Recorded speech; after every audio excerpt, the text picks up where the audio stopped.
এলাকার স্থানীয় নেতৃবৃন্দ, চেয়ারম্যান এবং মেম্বার এই হত্যাকাণ্ডের নেতৃত্ব দিয়েছে, যে চেয়ারম্যান আওয়ামী লীগের লোকাল নেতা। পরবর্তীতে বাংলাদেশের ন্যাশনাল এবং প্রিন্ট মিডিয়া এটিকে সেন্সরশিপ আরোপ করেছে। বোঝা যায় যে এটার পেছনে সরকার অথবা সরকার গোয়েন্দা সংস্থার লোকজন জড়িত।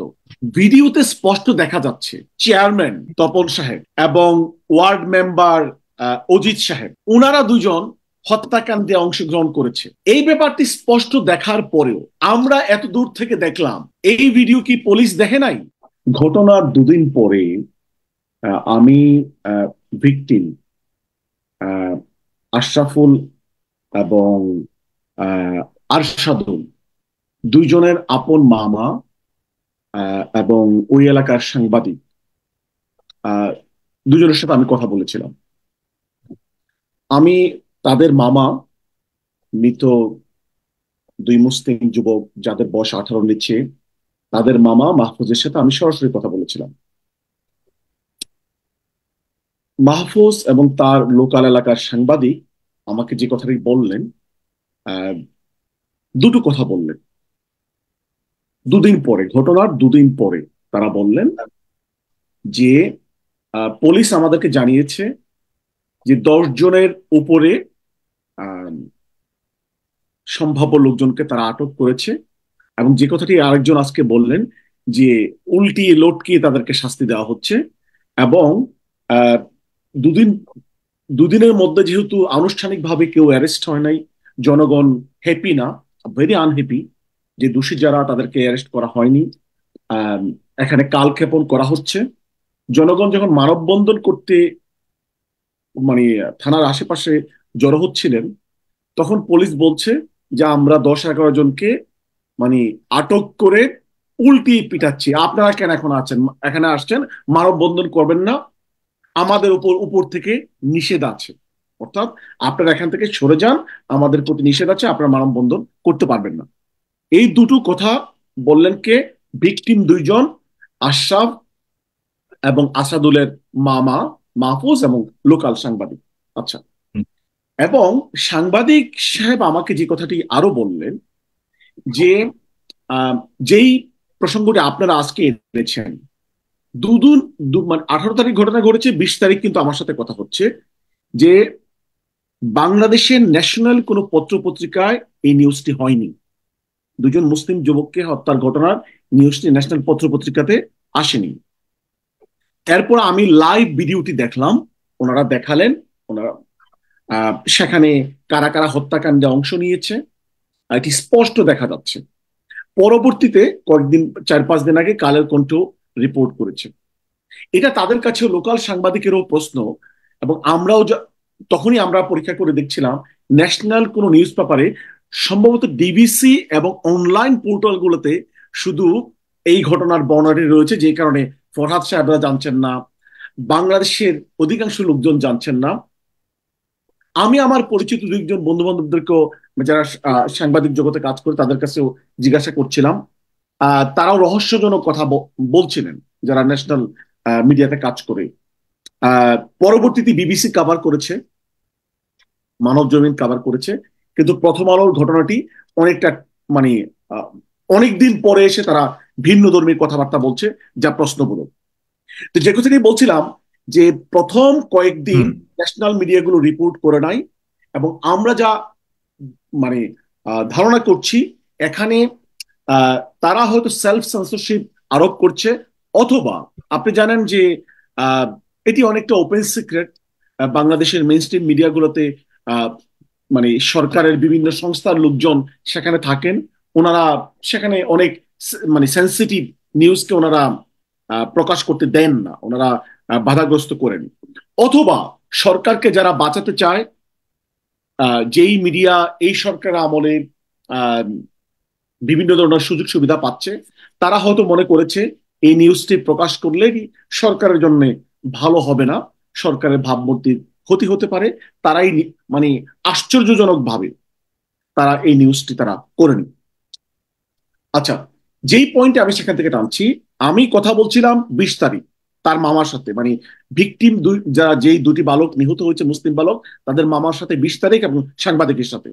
সেদিনই কিন্তু পুলিশ তাদেরকে বলেছে আমরা 10 থেকে 11 জনকে আটক করেছি। এবং সাংবাদিককে আমি যখন জিজ্ঞাসা করলাম, সাংবাদিক বলছে পুলিশকে যখন জিজ্ঞাসা করেছে, পুলিশ বলছে কাউকে এখনো অ্যারেস্ট করা হয়নি। এটি কখন? গত শনিবারে। তা মানে পুলিশ কাউকে আনুষ্ঠানিকভাবে অফিসিয়ালি আটক দেখায়নি, তাদেরকে এনেছে ঠিকই আছে, মানে অ্যারেস্ট দেখায় করেনি, মানে অ্যারেস্ট দেখায়নি। দেখায়নি। তাদেরকে থানায় এনেছে, হুম, পুলিশ তাদেরকে বলছে যে আমরা তাদেরকে নির্যাতন করছি। এখন প্রশ্ন হলো, হুম, ভিডিওতে স্পষ্ট দেখা যাচ্ছে হুম, যে চেয়ারম্যান তপন সাহেব এবং ওয়ার্ড মেম্বার অজিত সাহেব, উনারা দুজন হত্যাকাণ্ডে অংশগ্রহণ করেছে। এবং তপন সাহেব প্রথমে স্টার্ট করেছে আঘাত করা, রড দিয়ে চেয়ারম্যান। আঘাত করা শুরু করেছে। হুম, এরপরে ওনার সাথে শুরু করেছে হচ্ছে যে অজিত সাহেব, মেম্বার অজিত। হুম। এখন এই ব্যাপারটি স্পষ্ট দেখার পরেও আমরা এত দূর থেকে দেখলাম, এই ভিডিও কি পুলিশ দেখে নাই? অবশ্যই পুলিশ দেখেছে, না দেখার কথা না। তাহলে ওই দিন পর্যন্ত আপনি যাদেরকে আটক করেছেন, তো সেখানে মানে মানে চেয়ারম্যান যিনি শুরু করলেন আঘাত করা, এবং পরবর্তীতে মেম্বার শুরু করলেন, এরপর জনতার হাতে ছেড়ে দিলেন। এই দুজনকে আটকের আপনারা ভিডিওতে স্পষ্ট দেখলেন, আপনারা সেখানে গেলেন, পুলিশ সেখানে সরেজমিনে গেলেন, জানলেন, ভিডিওতে স্পষ্ট দেখা যাচ্ছে। পুলিশ কি তাদেরকে অ্যারেস্ট করার চেষ্টা করেছে? যদি তারা চেষ্টা করত, তাহলে কি হুম। মানে চেয়ারম্যান এবং মেম্বার সেখান থেকে পালাতে পারতো? না, যুক্তি তা বলেনি। যে যেখানে দাবি করা হচ্ছে যে মানে আহ, ঘটনাস্থলে পুলিশ যে উপস্থিত হয়েছে এবং পত্রিকার রিপোর্টে এসেছে পুলিশ মানে পুলিশকে নাকি মানে ফোন করেছে হচ্ছে চেয়ারম্যান, পুলিশকে ফোন করেছে চেয়ারম্যান। এবং রিপোর্ট অনুযায়ী যখন মারা হয় আহ, তখন পুলিশ সেখানে যে উপস্থিত।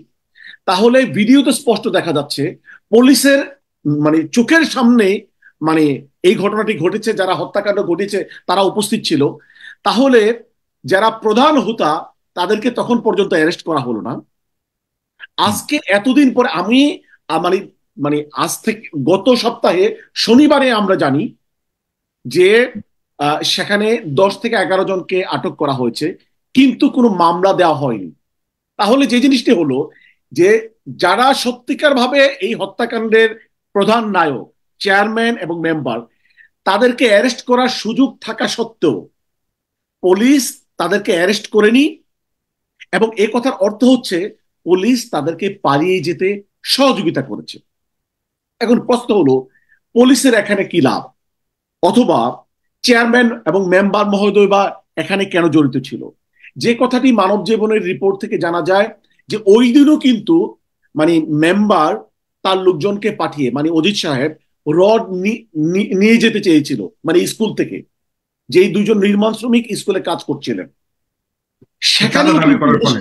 হ্যাঁ, হ্যাঁ, মানে সেখানেও কিন্তু হুম, একটি তাদের মাঝে আহ আহ, হট্টগোল হয়েছিল, ঝগড়া ইয়ে শুরু হয়। হয়ে গিয়েছিল। হুম, অর্থাৎ ওই দিন ঘটনাটির ঘটার পূর্বে রড আনাকে কেন্দ্র করে, যেটি অজিত অজিত মেম্বারের নির্দেশে হয়েছে, অজিত যেখানে বাধা দিতে চেয়েছে, যে মানে মিস্টার জালাল শেখ যে এই কাজটি মানে নিয়ে তার সাথে সমস্যা হচ্ছিল, হুম। তার সাথে কিন্তু ওই দিনই তার নিয়োজিত নির্মাণ শ্রমিকদের সাথে কিন্তু ওই দিনই সমস্যা হয়ে গিয়েছিল বিকালবেলা। তাহলে বোঝা যাচ্ছে যে এই ঘটনাটি মানে আগুন দেওয়া অথবা মন্দির ভাঙচুর করা, এই ঘটনাটির সূত্রপাত কিন্তু বিকাল থেকেই শুরু, অথবা এর পূর্ব থেকেই শুরু। এবং এই ঘটনার পিছনে মেম্বার জড়িত, এবং মেম্বারের নেতা চেয়ারম্যানও জড়িত। কারণ চেয়ারম্যান এসে জনতা যাদেরকে আটক করেছে, আটক করে তাদের উপর তাদের তাদের উপর কিন্তু নির্যাতন শুরু করেনি, শুরু করেছে এলাকার দুইজন নেতা, যিনি চেয়ারম্যান, যিনি আওয়ামী লীগের, জানা গিয়েছে উনি একজন লোকাল আওয়ামী লীগ নেতা। তার আচ্ছা। নেতৃত্বে আক্রমণটি হয়েছে। এবং পরবর্তীতে মানে মানে ইউনিয়ন পরিষদের চেয়ারম্যান অজিত শেখ ও আক্রমণ শুরু হুম, করেছে। এই দুইজনকে অনুসরণ করে স্থানীয় লোকজন তাদের উপর নির্যাতন ইন্টেন্সিফাই করে, হুম। সেই ইন্টেন্সিফিকেশনের রেজাল্ট হিসেবে এই দুইজন নিহত হয়।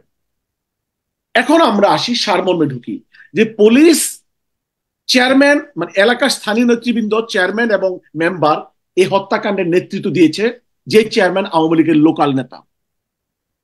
পরবর্তীতে বাংলাদেশের ন্যাশনাল এবং প্রিন্ট মিডিয়া এটিকে সেন্সরশিপ আরোপ করেছে। বোঝা যায় যে এটার পেছনে সরকার অথবা সরকার গোয়েন্দা সংস্থার লোকজন জড়িত। তারপরে এতদিন এসে আজকে পুরস্কার ঘোষণা করছে, মানে মন্ত্রী মহোদয়, এমপি মহোদয় এলাকাতে যাচ্ছে, কিন্তু যখন হত্যাকারীদেরকে অ্যারেস্ট করার সুযোগ ছিল, প্রকৃত দোষীদেরকে অ্যারেস্ট করার সুযোগ ছিল, তখন অ্যারেস্ট করা হয়নি। এখন এসে তারা পুরস্কার ঘোষণা করছে, এখন এসে জনগণকে বোঝানোর চেষ্টা করছে। কিন্তু এটি স্পষ্ট, গত মানে 20 তারিখে আমরা জানি যে 11 জনকে অ্যারেস্ট মানে থানায় নিয়ে যাওয়া হয়েছে, তখন হত্যা মামলা দায়ের করা হয়নি, এবং যারা সুস্পষ্টভাবে হত্যার দায়ে জড়িত তাদেরকে পর্যন্ত অ্যারেস্ট করা হয়নি। এখন আমরা যেটি জানলাম, তাদেরকে যশোরে দেখা গিয়েছে, পুলিশ তাদেরকে যশোরে অ্যারেস্ট করতে পেরেছে। আজকেও আরেকজন আলোচক যে কথাটি বললেন, আহ সুখরঞ্জন বালির অ্যারেস্ট মতো করতে পারেন, তাদের কাছাকাছি গেছে আর কি, তাদেরকে ধরতে কাছাকাছি গিয়েছে। ঘটনাটি সুখরঞ্জন বালির মতো হওয়ার সম্ভাবনাই বেশি। কারণ এখন পর্যন্ত আমরা যা দেখছি, তাদেরকে অ্যারেস্ট করার ব্যাপারে প্রশাসন কোনো মুখ্য ভূমিকা নেয়নি, মিডিয়াকে সেন্সরশিপ করা হয়েছে, এবং সরকারের পক্ষ থেকে কোনো ভূমিকা নেওয়া হয়নি। এবং তাদেরকে হয়তো মোস্ট লাইকলি পার্শ্ববর্তী দেশে আশ্রয় গ্রহণ করার সুযোগ দেওয়া হবে, তাদের জন্য বর্ডার খুলে দেওয়া হবে। এবং এতে সরকার লাভবান হয়েছে অনেক দিক থেকে।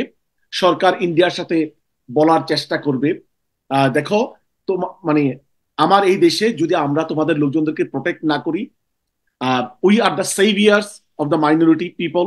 ওকে। দেখো আমরা তাদেরকে, মুসলমানদেরকে পর্যন্ত হত্যা করা হয়েছে, আমরা হত্যার পরও যারা হত্যাকারী তাদেরকে শাস্তি দিচ্ছি না, তাদেরকে অ্যারেস্ট করি নাই। যারা হত্যাকারী তাদেরকে দেশ থেকে পালাতে বাধ্য করেছি। তারা ভারতের সাথে লেনদেনের একটি স্কোর করলেন, লেনদেনের জন্য একটি ধর্মীয় কার্ড খেললেন। আরো তো পলিটিক্যাল কার্ড হবেই। জি, আপনি মনে করছেন মোটা দাগে এই একটি কারণ হতে পারে। আপনার কাছে আমি আসছি।